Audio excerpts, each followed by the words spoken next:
Hello, എല്ലാവർക്കും എഡ്യൂബ്ലിസ് learning സൊല്യൂഷൻ്റെ മറ്റൊരു ക്ലാസ്സിലേക്ക് സ്വാഗതം. ഞാൻ ഇന്നത്തെ ക്ലാസ്സിൽ എടുക്കാൻ പോകുന്നത് കേരള സമ്പദ് വ്യവസ്ഥയിൽ മനുഷ്യശേഷി പ്രവാഹത്തിൻ്റെ ഫലങ്ങൾ, അതല്ലെന്നുണ്ടെങ്കിൽ impact of migration on Kerala economy. നമ്മളിപ്പോൾ ഈ ഒരു ചാപ്റ്ററിൻ്റെ അകത്ത് നമ്മൾ കേരള എക്കോണമിയുടെ പല പ്രത്യേകതകൾ, സവിശേഷതകളെല്ലാം പഠിച്ചു. ഇനി നമുക്ക് നോക്കാനുള്ളത് വളരെയധികം ഇമ്പോർട്ടൻ്റ് ആയിട്ടുള്ളൊരു ടോപ്പിക്കാണ്. ഇത് എക്സാമിന് പലതവണ ചോദിച്ചിട്ടുള്ളൊരു ടോപ്പിക്കാണ്. അതായത് മൈഗ്രേഷൻ എന്ന് പറയുന്നത് കുടിയേറ്റം. അതായത് നമ്മുടെ കേരളത്തിൽ നിന്ന് ലോകത്തിൻ്റെ മറ്റു പല രാജ്യങ്ങളിലേക്കും ജനങ്ങൾ കുടിയേറിയിട്ടുണ്ട്. അത് അങ്ങനെയൊരു കുടിയേറ്റം വരുമ്പോൾ എന്തൊക്കെയാണ് അതുകൊണ്ടുണ്ടാകുന്ന ഫലങ്ങൾ, അത് നമ്മുടെ എക്കോണമിയെ അല്ലെങ്കിൽ നമ്മുടെ സമ്പദ് വ്യവസ്ഥയെ ശക്തിപ്പെടുത്തിയിട്ടുണ്ടോ അല്ലെങ്കിൽ ദുർബലപ്പെടുത്തിയിട്ടുണ്ടോ, അതുകൊണ്ട് എന്തൊക്കെ മാറ്റങ്ങളാണ് നമ്മുടെ കേരള എക്കോണമിക്ക് അല്ലെങ്കിൽ കേരളത്തിൻ്റെ സമ്പദ് വ്യവസ്ഥയ്ക്ക് വന്നത് എന്നുള്ളതാണ് നമ്മൾ ഈ ഒരു ക്ലാസ്സിൽ ഡിസ്കസ് ചെയ്യാൻ പോകുന്നത്. അപ്പോൾ ഈ മൈഗ്രേഷൻ എന്ന് പറയുമ്പോൾ തന്നെ നമുക്ക് ആ വേർഡിൽ തന്നെയുണ്ട്, അതായത് ഒരു രാജ്യത്തു നിന്നും മറ്റൊരു രാജ്യത്തേക്ക് കുടിയേറി പാർക്കുക. അപ്പോൾ അങ്ങനെയുള്ളപ്പോൾ എന്തുകൊണ്ടായിരിക്കും ഈ മൈഗ്രേഷൻ ഉണ്ടാവുക? ഇപ്പോൾ നമുക്കറിയാം, കേരളം എന്ന് പറയുന്നത് ദൈവത്തിൻ്റെ സ്വന്തം നാടാണെന്ന് നമ്മൾ പറയുന്നുണ്ട്. അതേപോലെ തന്നെ അപ്പോൾ കേരളത്തിൽ നിന്ന് എന്തുകൊണ്ടായിരിക്കാം ലോകത്തിൻ്റെ മറ്റു ഭാഗങ്ങളിലോട്ട് ഇവർ കുടിയേറി പാർക്കുന്നത്? ഒന്നില്ലെങ്കിൽ ജീവിത സാഹചര്യം ഇല്ലേ, അവരുടെ മറ്റു രാജ്യങ്ങളിലുള്ള ജീവിത നിലവാരം, വർദ്ധിച്ച ജീവിത നിലവാരമാകാം, അല്ലെങ്കിൽ കൂടുതൽ തുക പേയ്മെൻറ്റ്, അല്ലെങ്കിൽ അവർക്ക് കൂടുതൽ ജോലി സാധ്യത കൂടുതലുള്ളത് കൊണ്ടാകാം. അതോടൊപ്പം തന്നെ നല്ലൊരു സാമ്പത്തിക സ്ഥിതി മെച്ചപ്പെടുത്താൻ വേണ്ടിയിട്ടാകാം, നല്ല വരുമാനം കിട്ടുന്നത് കൊണ്ടാകാം, മറ്റു സൗകര്യങ്ങൾ, അടിസ്ഥാന സൗകര്യങ്ങൾ, മെച്ചപ്പെട്ട സൗകര്യങ്ങൾ കിട്ടുന്നത് കൊണ്ടാകാം. അപ്പോൾ പല പല റീസൺസ് ഇതിൻ്റെ പുറകിൽ വരുന്നുണ്ട്. അപ്പോൾ അതിനെക്കുറിച്ചൊക്കെയാണ് നമ്മൾ ഇതിൻ്റെ അകത്ത് ഈ ഒരു ടോപ്പിക്, ഈ ഒരു ഭാഗം തുടങ്ങുമ്പോൾ തന്നെ നമ്മൾ പറയുന്നുണ്ട്, കേരളത്തിൻ്റെ ഒരു പഴയകാല സമ്പദ് വ്യവസ്ഥയെക്കുറിച്ച് പറയുന്നുണ്ട്. നമുക്കറിയാം, കേരളം രാഷ്ട്രീയപരമായിട്ട് ഇന്നത്തെ കേരളം സംസ്ഥാനം രൂപം കൊള്ളുന്നതിന് മുന്നേ ഇത് തിരുവിതാംകൂർ, കൊച്ചി, മലബാർ എന്നീ പ്രദേശങ്ങൾ ചേർന്ന ഒരു ഭാഗമായിരുന്നു. അതുപോലെ തന്നെ നമുക്ക് ആ ഒരു കാലഘട്ടത്തിൽ തന്നെ ലോകത്തിലെ മറ്റു പല രാജ്യങ്ങളുമായിട്ട് വ്യാപാര ബന്ധങ്ങളുണ്ടായിരുന്നു. അത് ഒരുപക്ഷെ ചിലപ്പോൾ ക്രിസ്തുവിന് മുൻപ് ഒരു 3000 വർഷങ്ങൾക്ക് മുമ്പ് തന്നെ നമ്മൾ ഈ വിദേശ വ്യാപാരത്തിൻ്റെ കേന്ദ്രമായിട്ടാണ് കേരളം അറിയപ്പെടുന്നത്. ഇപ്പോൾ നമ്മൾ പ്രധാനമായിട്ടും വ്യാപാര ബന്ധങ്ങൾ ഏർപ്പെടുത്തിയ രാജ്യങ്ങൾ എന്ന് പറയുമ്പോൾ പുരാതനമായ ബാബിലോണിയ, ഈജിപ്ത്, ഇസ്രായേൽ എന്നീ രാജ്യങ്ങളായിരുന്നു. നമുക്ക് പ്രധാനമായിട്ടും നമ്മൾ ഇവിടെ നിന്ന് കയറ്റുമതി ചെയ്തിരുന്നത് സുഗന്ധദ്രവ്യങ്ങളായിരുന്നു. സുഗന്ധദ്രവ്യങ്ങൾ എന്ന് പറയുമ്പോൾ അറിയാമല്ലോ, സ്പൈസസ്. അതായത് സ്പൈസസ് എന്ന് പറയുമ്പോൾ നമുക്കിപ്പോൾ ഏലം, ഇഞ്ചി, കുരുമുളക് അങ്ങനെയുള്ള കാര്യങ്ങളും നമ്മളിവിടെ നിന്ന് അത് കയറ്റി കൊടുക്കുമ്പോൾ അവിടെ നിന്ന് ആ രാജ്യങ്ങളിൽ നിന്ന് നമുക്ക് കേരളത്തിലോട്ട് വരുന്നത് സ്വർണം, ആനക്കൊമ്പ്, മയിൽ എന്നീ സംഭവങ്ങളൊക്കെയായിരുന്നു നമ്മുടെ നാട്ടിലോട്ട് തിരിച്ചു വരുന്നത്. അപ്പോൾ ഇന്ത്യയിൽ നിന്നുള്ള കയറ്റുമതി വിഭവങ്ങളിൽ കേരളത്തിന് എന്നും ഒരു നല്ലൊരു വീതം നമ്മൾ സംഭാവന ചെയ്യുന്നുണ്ട്. അതായത് പണ്ട് കാലത്തെ മുതൽക്കേ പോലെ തന്നെ ഇപ്പോഴും കേരളത്തിന് ഒരു പ്രത്യേകമായിട്ട് ഒരു സംഭാവന, ഇന്ത്യയുടെ മൊത്തത്തിലുള്ള കയറ്റുമതി നോക്കുമ്പോൾ ഇന്ത്യക്ക് അല്ലെങ്കിൽ കേരളത്തിന് ഒരു പ്രത്യേക നിലവാരം തന്നെ ഉണ്ട്, അല്ലെങ്കിൽ ഒരു പ്രത്യേക ഒരു വിഹിതം തന്നെ ഉണ്ട്. അതിൽ പ്രധാനമായിട്ടുമുള്ളത് സമുദ്രോൽപ്പന്നങ്ങൾ, അതായത് സീ ഫുഡ് ഐറ്റംസ് ആണ്. പിന്നെ കശുവണ്ടി പരിപ്പ്, പിന്നെ അതേപോലെ തന്നെ സുഗന്ധദ്രവ്യങ്ങൾ, കോഫി, കയറുൽപ്പന്നങ്ങൾ എന്നിവയാണ് കേരളത്തിൽ നിന്നുള്ള ഏറ്റവും പ്രധാനപ്പെട്ട കയറ്റുമതി ഉൽപ്പന്നങ്ങൾ. പക്ഷേ ഇന്ന് കേരളത്തിൽ നിന്നും ഇത് നമ്മൾ കയറ്റുമതിക്കായിട്ടുണ്ടെന്ന് ഒന്നില്ലെങ്കിൽ ഭക്ഷണ സാധനങ്ങളാകാം, അല്ലെങ്കിൽ നമുക്ക് പണത്തിന് വേണ്ടിയിട്ടുള്ള സാധനങ്ങളാകാം. പക്ഷേ അതിനോടൊപ്പം തന്നെ നമുക്ക് ഇന്ന് വളരെയധികം പ്രധാനപ്പെട്ട കയറ്റുമതി പോകുന്ന ഒരു വസ്തു ഏതാണെന്ന് ചോദിച്ചു കഴിഞ്ഞാൽ അത് മനുഷ്യശേഷിയാണ്. അതായത് ഹ്യൂമൻ റിസോഴ്സ്, മനുഷ്യ വിഭവങ്ങളാണ്.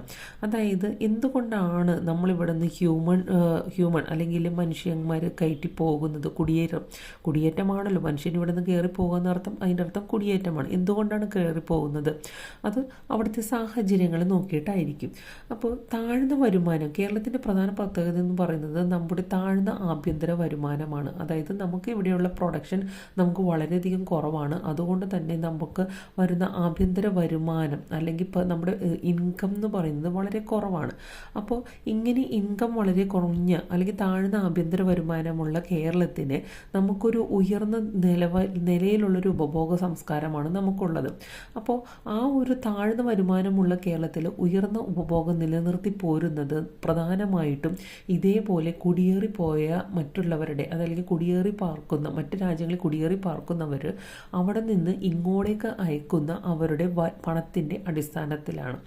അല്ലേ, നമുക്ക് പലപ്പോഴും നമ്മുടെ ചുറ്റുവട്ടത്ത് നമ്മൾ കാണുന്നൊരു കാര്യം തന്നെയാണ്. മറ്റു രാജ്യങ്ങളോട്ട് കുടിയേറി പാർത്തവർ അവിടെ നിന്ന് ഇങ്ങോട്ടേക്ക് അയക്കുന്ന പണം എന്തുകൊണ്ട് നമ്മുടെ എക്കോണമിയിൽ വളരെയധികം മാറ്റങ്ങൾ ഉണ്ടാക്കുന്നുണ്ട്. അതായത് ഇവിടെ താമസിക്കുന്നവർ ആ പണം വളരെയധികം ഉപഭോഗത്തിന് വേണ്ടി അല്ലെങ്കിൽ അവരുടെ ചിലവാങ്ങുന്നതിനനുസരിച്ചിട്ട് നമ്മുടെ എക്കോണമിക്ക് വളരെയധികം മാറ്റം വരുത്തുന്നുണ്ട്. നമ്മളിപ്പോൾ കുടിയേറ്റത്തിനെ കുറിച്ച് നമ്മൾ പറഞ്ഞു. കുടിയേറ്റം എന്ന് പറയുന്നത് ഒരു സ്ഥലത്ത് നിന്ന് മറ്റൊരു സ്ഥലത്തേക്ക് മാറിപ്പാർക്കുന്നതിനെയാണ് നമ്മൾ കുടിയേറ്റം എന്ന് പറയുന്നത്. അതിന് പല പല കാരണങ്ങളുണ്ടെന്ന് നമ്മൾ നേരത്തെ പറഞ്ഞു. ഇനി എങ്ങനെയാണ് കേരളത്തിൽ ഈ കുടിയേറ്റത്തിൻ്റെ ഒരു ഉത്ഭവം അല്ലെങ്കിൽ ഹിസ്റ്ററി എങ്ങനെയാണെന്ന് നോക്കുകയാണെന്നുണ്ടെങ്കിൽ പ്രധാനമായിട്ടും കേരളത്തിൽ കുടിയേറ്റം ആരംഭിച്ചത് കൊളോണിയൽ കാലഘട്ടത്തിലാണ്. കൊളോണിയൽ കാലഘട്ടം എന്ന് പറയുന്നത് ഒരു വിദേശ ശക്തിയുടെ കീഴിൽ കേരളം ആയിരുന്ന സമയം. നമുക്കറിയാം ബ്രിട്ടീഷുകാരുടെ കീഴിലായിരുന്നല്ലോ ഇന്ത്യ. അപ്പോൾ ഈ കൊളോണിയൽ കാലഘട്ടം എന്ന് പറയുന്നത് ബ്രിട്ടീഷ് ആധിപത്യത്തിലായിരുന്ന സമയത്താണ് കേരളത്തിൽ ശരിക്കും പറഞ്ഞു കഴിഞ്ഞാൽ കുടിയേറ്റം തുടങ്ങുന്നത്. പ്രധാനമായിട്ടും നമ്മുടെ ഇവിടെ നിന്ന് ആളുകളെ പ്രധാനമായിട്ടും ബ്രിട്ടീഷ് ഗവൺമെന്റ് കുടിയേറ്റം നടത്തിയത് എന്തിനു വേണ്ടിയാണെന്ന് ചോദിച്ചു കഴിഞ്ഞാൽ ഇപ്പോൾ Sri Lanka, Malaysia, Mauritius, south Africa, west Indies എന്നിവിടങ്ങളിലേക്ക് തോട്ടപ്പണിക്കായിട്ടാണ് ഇവിടുന്ന് സാധാരണ രീതിയിൽ ആദ്യമായിട്ട് കുടിയേറ്റം തുടങ്ങിയത്. പിന്നെ അതിന് ശേഷമായിട്ട് ഈ യുദ്ധം വന്നെന്ന് പറയുമ്പോഴേക്കും ഒന്നാം ലോകമഹായുധവും രണ്ടാം ലോകമഹായുധവും വന്നപ്പോൾ അവിടെ യുദ്ധപ്പണിക്ക് അതായത് യുദ്ധത്തിന് വേണ്ടിയിട്ട് സൈനികരായിട്ടും നമ്മുടെ ഇന്ത്യയിൽ നിന്ന് ആളുകളെ പ്രധാനമായിട്ടും കേരളത്തിൽ നിന്നെല്ലാം ആളുകളെ എടുത്തിരുന്നു. പിന്നെ യുദ്ധത്തിന് ശേഷം ക്രിസ്ത്യൻ മിഷണറിമാർ കേരളത്തിലെ കർഷക കുടുംബങ്ങളിൽ നിന്നും പെൺകുട്ടികളെ കന്യാസ്ത്രീമാരായിട്ടും നേഴ്സുമാരായിട്ടും ആയമാരായിട്ടും മറ്റു രാജ്യങ്ങളിലോട്ടും കൊണ്ടുപോയി. അങ്ങനെയും കുടിയേറ്റം നടന്നിട്ടുണ്ട്. അതിനൊക്കെ ശേഷം ഇന്ത്യക്ക് സ്വാതന്ത്ര്യം കിട്ടിയതിന് ശേഷം നമ്മുടെ ഇവിടെ തന്നെ ഡോക്ടർമാർ, ടെക്നീഷ്യന്മാർ എന്നിവർക്ക് മെച്ചമായ വരുമാനത്തിന് വേണ്ടി യൂറോപ്പ് പോലുള്ള വികസിത രാജ്യങ്ങളിലോട്ട് കുടിയേറുകയുണ്ടായി. അപ്പോൾ 1970-കളിലാണെങ്കിൽ കേരളത്തിലെ ഇടത്തരം കുടുംബങ്ങളിൽ നിന്നും പാവപ്പെട്ട കുടുംബങ്ങളിൽ നിന്നുമായിട്ട് പലതരം തൊഴിലുകളിൽ വൈദഗ്ധ്യം നേടിയിട്ടുള്ളവരും അല്ലാത്തവരുമായ തൊഴിലാളികൾ വൻതോതിലുള്ള കുടിയേറ്റം നടത്തിയിട്ടുണ്ട്. അതുവരെ പ്രധാനമായിട്ടും എണ്ണ ഉൽപാദന രാജ്യങ്ങളായ Saudi Arabia, Kuwait, UAE, Qatar, Bahrain, Oman അതായത് നമ്മൾ പറയാ അറബ് എമിറേറ്റ്സ് കൺട്രീസിലോട്ടാണ് പ്രധാനമായിട്ടും കുടിയേറ്റം നടത്തിയത്. ഒരു 1998 സെപ്റ്റംബർ മാസത്തിലെ കണക്കനുസരിച്ചിട്ട് നമുക്കറിയാം നമ്മുടെ ടെക്സ്റ്റ് ബുക്കിൽ ഒരു കണക്കിൻ്റെ ഒരു ഇത് തന്നിട്ടുണ്ട്. ആ പട്ടിക നമ്മൾ നോക്കുകയാണെന്നുണ്ടെങ്കിൽ ഇന്ത്യൻ കുടിയേറ്റക്കാരും കേരള കുടിയേറ്റക്കാരും തമ്മിലുള്ളൊരു അനുപാതം നോക്കുകയാണെന്നുണ്ടെങ്കിൽ അതിൽ പകുതി ശതമാനത്തോളം അതായത് ഇപ്പോൾ 9.57% ആളുകൾ ഇന്ത്യൻ കുടിയേറ്റക്കാരാണ് 1987 ഉണ്ടെങ്കിൽ അതിൽ പകുതി ശതമാനം അതായത് 4.78% കേരളത്തിൽ നിന്നുള്ളവരാണ് കുടിയേറിയിരിക്കുന്നത്. അപ്പോൾ നല്ല ശതമാനം ആളുകൾ കേരളത്തിൽ നിന്നാണ് കുടിയേറ്റം. ഇന്ത്യയിൽ മൊത്തത്തിലുള്ള കുടിയേറ്റത്തിന്റെ നമ്പർ എടുക്കുമ്പോൾ പകുതിയിലധികം ജനങ്ങളും കേരളത്തിൽ നിന്നാണ് കുടിയേറ്റക്കാരായിട്ട് മറ്റു രാജ്യങ്ങളിലോട്ട് പോയിട്ടുള്ളത്. അതിൽ തന്നെ നമുക്ക് പ്രധാനമായിട്ടും അറിയാം നമ്മൾ ഏറ്റവും കൂടുതൽ കേരളത്തിൽ ഏറ്റവും കൂടുതൽ കുടിയേറ്റം നടന്നിരിക്കുന്നത് ഗൾഫ് കൺട്രീസിലോട്ടാണ്. അതിൽ 16 ലക്ഷം പേര് 30 ലക്ഷം ഇന്ത്യക്കാർ ഗൾഫ് രാജ്യത്തിലുണ്ട് 1998 കണക്ക് പ്രകാരം. അതിൽ തന്നെ 16 ലക്ഷം പേര് കേരളീയരാണ്.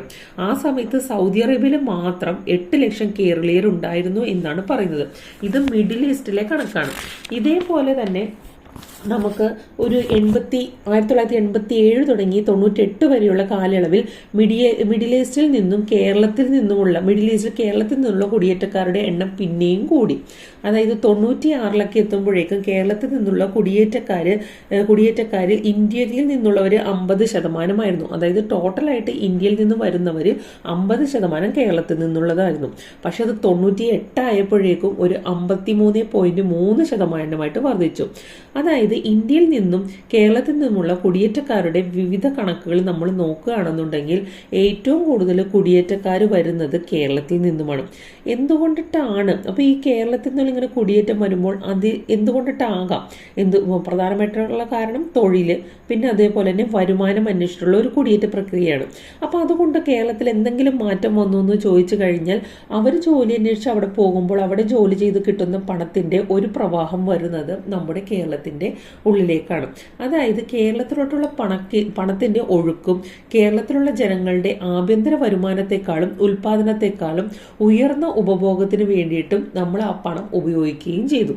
അപ്പോൾ മൈഗ്രേഷൻ കൊണ്ട് നമ്മുടെ ഇവിടുത്തെ ഉൽപാദനത്തിനേക്കാളും കൂടുതലായിട്ടുള്ള ചെലവാണ് നമുക്കിവിടെ കൂടിയത്. അതേപോലെ തന്നെ വിദേശ പണത്തിന്റെ പ്രവാഹത്തെക്കുറിച്ച് ബാങ്കുകളിലൊക്കെ സ്റ്റേറ്റ്മെന്റ് ഒരു 1998 സെപ്റ്റംബറിൽ ഒരു കണക്കുകൾ നോക്കിയപ്പോഴേക്കും കേരളത്തിലെ എല്ലാ ബാങ്കുകളും കൂടി NRI എന്ന് പറയുന്നത് പുറത്ത് വർക്ക് ചെയ്യുന്നവരുടെ വരുമാനത്തെയാണ് നമ്മൾ പറയുന്ന പേരാണ് NRI. ആ NRI നിക്ഷേപം എന്ന് പറയുന്നത് 13 കോടി, അതായത് 13,584 കോടി രൂപയോളമാണ് നമുക്ക് വരുന്നത്. അപ്പോൾ കേരളത്തിൽ മൈഗ്രേഷൻ ഉണ്ടായി കഴിഞ്ഞപ്പോൾ അതിനനുസരിച്ച് തന്നെ നമുക്ക് ഇങ്ങോട്ടേക്ക് വരുന്ന വരുമാനത്തിന്റെ കണക്കും ആനുപാതികമായിട്ട് വർധനവ് ഉണ്ടായി എന്ന് തന്നെ നമുക്ക് പറയാം. ഇതാണ് പ്രധാനമായിട്ടും ഈ മൈഗ്രേഷൻ കൊണ്ട് നമുക്കപ്പോൾ പോസിറ്റീവാണോ നെഗറ്റീവാണോ എന്ന് ചോദിച്ചാൽ പോസിറ്റീവാണ്, നമുക്ക് വരുമാനമുണ്ട്. പക്ഷെ അതോടൊപ്പം തന്നെ നമുക്ക് ഉപഭോഗം വർദ്ധിച്ചു എന്നും നമുക്ക് മനസ്സിലാക്കാൻ കഴിയും. ഇനി എന്തൊക്കെയാണ് ഇതുകൊണ്ട് എന്തൊക്കെ ഫലങ്ങളാണ്, എന്തൊക്കെ ഇമ്പാക്ട്സ് ആണ് നമ്മുടെ കേരള സമ്പദ് വ്യവസ്ഥയിൽ ഉണ്ടായി എന്നുള്ളത് നോക്കാം. അതിന് നമ്മുടെ ടെക്സ്റ്റ് ബുക്കിൽ പ്രധാനമായിട്ടും നമുക്കൊരു 5 പോയിന്റ്സ് ആണ് കൊടുത്തിരിക്കുന്നത്. എന്താണ് 5 പോയിന്റ്സ് എന്നുള്ളത് നമുക്ക് ഓരോന്നായിട്ട് നമുക്ക് ഡിസ്കസ് ചെയ്യാം. അതിൽ നമുക്ക് ആദ്യത്തെ ഒരു പോയിന്റ് നമുക്ക് പറയേണ്ടത്, കേരളത്തിലോട്ട് നമുക്കിങ്ങനെ വരുമാനം ഒരു 1970 ശേഷമാണ് നമ്മുടെ കുടിയേറ്റം കൂടിയതായിട്ട് വന്നിരിക്കുന്നതെന്ന് നമ്മൾ പറഞ്ഞു. അപ്പോൾ 70 ശേഷം ഒരു കുടിയേറ്റം വന്നു കഴിഞ്ഞപ്പോഴേക്കും അവരുടെ വരുമാനം ഇങ്ങോട്ട് വന്നു കഴിയുമ്പോൾ അത് അവരുടെ കുടുംബത്തിൽ മാത്രം ഒതുങ്ങി നിൽക്കുന്നതല്ല. അപ്പോൾ അവർക്കിപ്പോൾ ചിലപ്പോൾ വേണമെന്നുണ്ടെങ്കിൽ ഒരു സ്ഥലം മേടിക്കാം. സ്ഥലം മേടിക്കുമ്പോൾ അത് മേടിക്കുന്നവൻ നമ്മൾ ആ പണം നമുക്ക് കൊടുത്താലാണ് നമുക്ക് കിട്ടുന്നത്. അപ്പോൾ ആ വരുമാനം നമുക്ക് ഇങ്ങോട്ടേക്ക് വരുന്ന വരുമാനം ആ കുടുംബക്കാർ ആ പണം ഉപയോഗിച്ചിട്ടൊരു സ്ഥലം മേടിക്കുന്നുണ്ടെങ്കിൽ ആ പണം ഒരു ഒഴുക്ക് വന്നല്ലോ. അതേപോലെ തന്നെ നമ്മളിപ്പോൾ നമ്മുടെ ഒരു ഗൾഫുകാരൻ്റെ വീട്ടിൽ കുറച്ച് തൊഴിലാളികളെ നമ്മൾ പണിക്ക് നിർത്തുകയാണെന്നുണ്ടെങ്കിൽ വൈകുന്നേരം ആകുമ്പോൾ നമുക്ക് അവർക്ക് വേതനം കൊടുക്കേണ്ടി വരും ഇല്ലേ? അപ്പോൾ അങ്ങനെയും പണം നമ്മുടെ ഈ സാമ്പത്തിക വ്യവസ്ഥയിലോട്ട് നമുക്ക് ഇറങ്ങുന്നുണ്ട്. അതേപോലെ തന്നെ നമുക്കിപ്പോൾ എന്തെങ്കിലും സാധനം മേടിക്കാനാണെങ്കിൽ നമ്മൾ ഈ പണം ഉപയോഗിക്കുന്നുണ്ട്. അപ്പോൾ എങ്ങനെ നോക്കിയാലും ഇവർ പുറത്ത് പോയി ഉണ്ടാക്കുന്ന പണം ഇവിടെ നാട്ടിലെത്തുമ്പോൾ അത് പല രീതിക്ക് പല പ്രക്രിയയിലൂടെ അത് നമ്മുടെ കേരളത്തിൻ്റെ സമ്പദ് വ്യവസ്ഥയിൽ എത്തുന്നുണ്ട്. നമുക്കറിയാം ഇപ്പോൾ അന്യനാട്ടുകാർ കൂടുതലും നമ്മുടെ കേരളം പ്രിഫർ ചെയ്യുന്നുണ്ട്. അതായത് അവരെ സംബന്ധിച്ചിടത്തോളം കേരളം എന്ന് പറയുന്നത് ഒരു ഗൾഫാണ്. എന്തുകൊണ്ടാണെന്ന് വെച്ചാൽ ഇവിടെ ഉയർന്ന വേതനമാണ് ഇല്ലേ? എന്ത് ജോലിക്കും ഉയർന്ന വേതനം നൽകുന്നുണ്ട്. അതുകൊണ്ട് തന്നെ മറ്റു സംസ്ഥാനക്കാർ കേരളത്തിന് അവരുടെ മിനി ഗൾഫായിട്ടാണ് അവർ കൺസിഡർ ചെയ്യുന്നത്. അപ്പോൾ മറ്റു നാട്ടുകാരുടെ ഒരു കുടിയേറ്റം നമ്മുടെ ഇവിടെയുള്ള ജനങ്ങളുടെ കുടിയേറ്റം മൂലം ഉണ്ടായിരിക്കുന്നത് ഒരു ആഫ്റ്റർ എഫക്റ്റ് ആണ്, അല്ലെങ്കിൽ ഒരു ഫലമാണെന്ന് നമുക്ക് പറയേണ്ടി വരും. അതേപോലെ തന്നെ ഇതിന് മുന്നത്തെ ഒരു ചാപ്റ്ററിൽ നമ്മൾ പറഞ്ഞിട്ടുണ്ടായിരുന്നു HDI കുറിച്ച്, ഹ്യൂമൻ ഡെവലപ്മെന്റ് ഇൻഡെക്സിനെ കുറിച്ച്.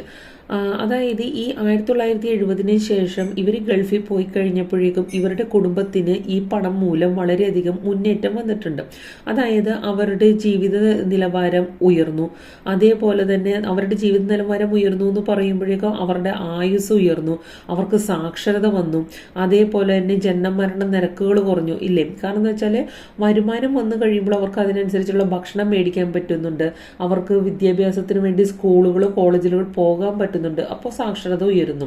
അതേപോലെ തന്നെ നല്ല ഹെൽത്ത് ഫെസിലിറ്റീസ് അല്ലെങ്കിൽ നല്ല ഹോസ്പിറ്റൽ ഫെസിലിറ്റീസ് അവർക്ക് റീച്ച് ആവാൻ തുടങ്ങി. അപ്പോൾ അങ്ങനെയൊക്കെ വന്നു കഴിയുമ്പോൾ അവരുടെ ജീവിത നിലവാരം ഉയർന്നു, ഉയർന്ന ആയുസ്സും സാക്ഷരതയും എല്ലാം അവർക്ക് അച്ചീവ് ചെയ്യാനായിട്ട് സാധിച്ചു. ഇങ്ങനെ അച്ചീവ് ചെയ്യുന്നതിന് എന്തും കാരണമായിട്ടുണ്ട് ഈ പറയുന്ന ഗൾഫ് മണി ഹെൽപ്പ് ചെയ്തിട്ടുണ്ട്. അപ്പോൾ അങ്ങനെ നോക്കുകയാണെന്നുണ്ടെങ്കിൽ ഒരു വരുമാനം കുറഞ്ഞ വീടുകളിൽ പോലും അവരുടെ ഒരു HDI വാല്യൂ ഉയരാൻ, അവരുടെ ജീവിത നിലവാരം ഉയരാൻ എന്ത് കാരണമായിട്ടുണ്ട്? ഈ ഗൾഫ് മണി അല്ലെങ്കിൽ ഈ മൈഗ്രേഷൻ കൊണ്ട് സാധ്യമായിട്ടുണ്ട്. ഇനി മൂന്നാമത്തെ ഒരു പോയിന്റ് എന്ന് പറയുന്നത് മൂന്നാമത്തെ ഒരു പോയിന്റ് എന്ന് പറയുന്നത് 1996-97 കാലഘട്ടത്തിൽ ഈ കുടിയേറ്റം നടത്തിയവർ തിരിച്ചു വരവ് ഉണ്ടായി. അതായത് അവർ തിരിച്ച് കേരളത്തിലോട്ട് തന്നെ വന്നു. അവർ തിരിച്ച് കേരളത്തിലോട്ട് വന്നപ്പോഴേക്കും ഇവരുടെ പ്രധാനമായിട്ടും ഒരു കണക്ക് അല്ലെങ്കിൽ ഒരു പഠനം പറയുന്നത് ഇങ്ങനെയാണ്. കേരളത്തിൽ അവർ പ്രധാനമായിട്ടും കേന്ദ്രീകരിച്ചിരുന്ന പ്രദേശങ്ങൾ എന്ന് പറയുന്നത് ഇപ്പോൾ ചാവക്കാട് ആ ഒരു ഏരിയയിലേക്കാണെങ്കിൽ അവിടെയുള്ളവരായിരുന്നു കൂടുതലും ആ സമയത്ത് ഗൾഫിലുണ്ടായിരുന്നത്. അവർ തിരിച്ചു വന്നു കഴിഞ്ഞപ്പോഴേക്കും അവർ കൂടുതൽ പോയിരുന്നവർ, അതായത് ഗൾഫുകാർ കൂടുതലും കോൺസെൻട്രേറ്റ് ചെയ്തിരുന്ന സ്ഥലങ്ങളിൽ ഒരു സാമ്പത്തിക പ്രതിസന്ധി സൃഷ്ടിക്കുന്നതിന് കാരണമായി. അതായത് വിദേശ തൊഴിലാളികളുടെ മേലിൽ ഗൾഫ് രാജ്യങ്ങൾ കുറേ ഉപരോധങ്ങൾ ഏർപ്പെടുത്തി, കുറേ നിയന്ത്രണങ്ങൾ വന്നപ്പോഴാണ് അവർ തിരിച്ചു വരാനായിട്ട് അവർക്ക് കാരണമായത്. അപ്പോൾ UAE-യിൽ നിന്ന് ഒരു 40,000 ജനങ്ങൾ തിരിച്ചു വന്നു. അപ്പോൾ ആ ജനങ്ങൾ തിരിച്ചു വന്നപ്പോൾ അതേപോലെ തന്നെ 97-ലാണെങ്കിൽ സൗദി അറേബ്യയിൽ നിന്നൊരു 37,000 പേര് തിരിച്ചു വന്നു. ഇങ്ങനെ ഇവരൊക്കെ തിരിച്ചു വന്നപ്പോഴേക്കും കേരളത്തിൽ പ്രധാനമായിട്ടും പ്രധാനപ്പെട്ട കേരളത്തിൽ ഏറ്റവും കൂടുതൽ ആളുകൾ ഗൾഫ് ഏരിയ എന്ന് പറയുന്നത് ചാവക്കാട് എന്ന് പറയുന്ന ഏരിയ ഒരു പ്രധാനപ്പെട്ട എന്താണ് പറയുന്നത് ഗൾഫ് കേരളീയരുടെ പ്രധാനപ്പെട്ട ഏരിയയാണ്. അങ്ങോട്ടേക്ക് ഇത്രയും ജനങ്ങൾ തിരിച്ചു വന്നു കഴിഞ്ഞപ്പോഴേക്കും അവരുടെ പണത്തിൻ്റെ പ്രവാഹം ഒരു 50% കുറഞ്ഞു. അതേപോലെ തന്നെ ഈ പ്രദേശങ്ങളിലെല്ലാം ഭൂമിയുടെ വില, നിർമ്മാണം പ്രവർത്തനങ്ങൾ, വ്യാപാര വാണിജ്യം എന്നിവയെല്ലാം താഴോട്ട് പോകുന്നതിന് കാരണമായി. അതായത് അവർക്ക് ജോലി ഇല്ലാണ്ട് അവർ തിരിച്ചു വന്നു കഴിഞ്ഞപ്പോൾ അവരുടെ പണത്തിൻ്റെ വരവ് കുറഞ്ഞപ്പോഴേക്കും അത് നമ്മുടെ എക്കോണമിയെ വളരെ നെഗറ്റീവായിട്ടാണ് ബാധിക്കുക ചെയ്തത്. പിന്നെ അതേപോലെ തന്നെ വേറൊരു പഠനം, നാലാമതായിട്ട് പറയുന്ന വേറൊരു പ്രശ്നം എന്ന് പറയുന്നത് കേരളത്തിൽ നിന്നും ഗൾഫിലോട്ട് പോയവർ അവിടെ നിന്ന് അയക്കുന്ന പണം ബുദ്ധിപൂർവ്വമല്ല ഉപയോഗിച്ചത്. ഇപ്പോൾ അത് റിസർവ് ബാങ്കിൻ്റെ ഒരു സ്റ്റഡീസാണ്, 1980-കളിലെ ഒരു സ്റ്റഡീസാണ് പറയുന്നത്. ഇപ്പോൾ ഗുജറാത്ത്, പഞ്ചാബ് ആ പ്രദേശങ്ങളിൽ നിന്നും ഗൾഫിലോട്ടോ മറ്റു രാജ്യങ്ങളിലോട്ടോ മൈഗ്രേറ്റ് ചെയ്തു പോകുന്നവരുടെ പ്രധാനപ്പെട്ട ലക്ഷ്യം തിരിച്ചു വരുമ്പോൾ ഒരു പാലുൽപാദന യൂണിറ്റ് അല്ലെങ്കിൽ ഒരു ടാക്സി വാഹനം എന്നുള്ളതാണ്. അപ്പോൾ അവരവിടെ ചെന്ന് വർക്ക് ചെയ്ത് കഴിഞ്ഞ് പണം സ്വരൂപിച്ച് കഴിഞ്ഞ് തിരിച്ച് നാട്ടിൽ വന്ന് ഈ പറയുന്ന അവരുടെ ലക്ഷ്യം എന്താണോ അത് നേടിയെടുത്ത് ഇവിടെ തന്നെ അങ്ങോട്ട് കണ്ടിന്യൂ ചെയ്യുകയാണ് പതിവ്. പക്ഷേ ഗൾഫിലോട്ട് പോകുന്ന മലയാളികൾ എന്താ ചെയ്യുന്നതെന്ന് വെച്ചാൽ അവിടെ ചെന്ന് പണം സമ്പാദിച്ച് കഴിഞ്ഞതിന് ശേഷം ആ പണം ഉപയോഗിച്ച് ഇവിടെ കേരളത്തിൽ വലിയ വലിയ വീടുകൾ വെക്കാനായിട്ടാണ് ഉപയോഗിച്ചത്. അതല്ലാതെ അതിനേക്കാൾ അപ്പുറം പുതിയതായിട്ടൊരു പ്രൊഡക്റ്റീവ് അല്ലെങ്കിൽ പുതിയതായിട്ടൊരു ഉൽപാദനപരമായിട്ടുള്ള ഒരു പ്രവർത്തനങ്ങൾക്കോ ഒന്നും തന്നെ അവർ തുടക്കം കുറിച്ചില്ല. അതൊരു നെഗറ്റീവ് സൈഡായിട്ടാണ് RBI പറയുന്നത്. പിന്നെ ഒരു കാര്യം, അവസാനത്തേതായിട്ടൊരു ഇമ്പാക്റ്റ് അല്ലെങ്കിൽ ഒരു പ്രശ്നം എന്ന് പറയുന്നത് ഗൾഫ് രാജ്യങ്ങളിലേക്കുള്ള മനുഷ്യശേഷി പ്രവാഹം കുടുംബജീവിതത്തെ ദോഷകരമായി ബാധിച്ചിട്ടുണ്ട്. അതായത് കുടുംബനാഥൻ ദീർഘകാലമായിട്ട് കുടുംബത്തിൽ നിന്ന് മാറി നിൽക്കുമ്പോൾ അത് കുടുംബത്തിൻ്റെ പൊതുവെയുള്ള അച്ചടക്കത്തിനെയും കുട്ടികളുടെ വിദ്യാഭ്യാസത്തെയും സാരമായിട്ട് ബാധിച്ചിട്ടുണ്ട് ഇല്ലേ. കുടുംബനാഥൻ ഇല്ല, അദ്ദേഹത്തിൻ്റെ ഒരു മേൽനോട്ടമില്ലാതെ വന്നപ്പോൾ അത് കുടുംബത്തിൻ്റെ അച്ചടക്കത്തിനും കുടുംബത്തിലെ കുട്ടികളുടെ വിദ്യാഭ്യാസത്തിനെ ബാധിച്ചു എന്നുള്ളതാണ് ഒരു ഇമ്പാക്റ്റായിട്ട് നമുക്ക് പറയാനായിട്ടുള്ളത്. അപ്പോൾ അതും ഒരു പോയിന്റായിട്ട് പറയുന്നു. പക്ഷേ ഇത്രയും ബുദ്ധിമുട്ടുകളും പ്രശ്നങ്ങളും ഉണ്ടെങ്കിലും ഗൾഫ് രാജ്യങ്ങളിലോട്ട് മൈഗ്രേറ്റ് ചെയ്യുമ്പോൾ അതിൻ്റെ ഫലമായിട്ടുണ്ടാവുന്ന ഗൾഫ് മണിയുടെ വരവ് കേരളത്തിന് ഒരു അനുഗ്രഹം തന്നെയാണെന്നാണ് പറയുന്നത്. പിന്നെ വേറൊരു കാര്യം പറയുന്നത്, ഫാമിലി ലൈഫ് നോക്കുകയാണെങ്കിലും ഇവർ ഗൾഫിലോട്ട് പോകുമ്പോൾ ഇവരുടെ ഭാര്യമാർ കൂടുതൽ ഉത്തരവാദിത്തമുള്ളൊരു ഏകാന്തത ജീവിതം നയിക്കുകയാണെന്നാണ് പറയുന്നത്. പക്ഷേ ആ ഒരു ജീവിതത്തോടൊപ്പം തന്നെ അവർക്ക് പണത്തിൻ്റെ വരവും അതിങ്ങനെ കൈകാര്യം ചെയ്യാനായിട്ടുള്ള സ്വാതന്ത്ര്യവും അധികാരവും അവരുടെ വ്യക്തിത്വം വികസിപ്പിക്കുന്നതിന് വളരെയധികം ഹെൽപ്പ് ചെയ്തിട്ടുണ്ടെന്നും പറയുന്നുണ്ട്. എന്നിരുന്നാലും അവരുടെ ആത്മവിശ്വാസം കൂടുന്നതിനും കാര്യശേഷിയും സ്വയം പര്യാപ്തതയും കൂട്ടുന്നതിനും ഇതേപോലെ തന്നെയുള്ള അവരുടെ ഒറ്റയ്ക്കുള്ള ജീവിതം അവരെ ഹെൽപ്പ് ചെയ്തിട്ടുണ്ട്. അപ്പോൾ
അപ്പോൾ ഇത്രയൊക്കെയാണ് പ്രധാനപ്പെട്ട പോയിൻറ്റ്സ്.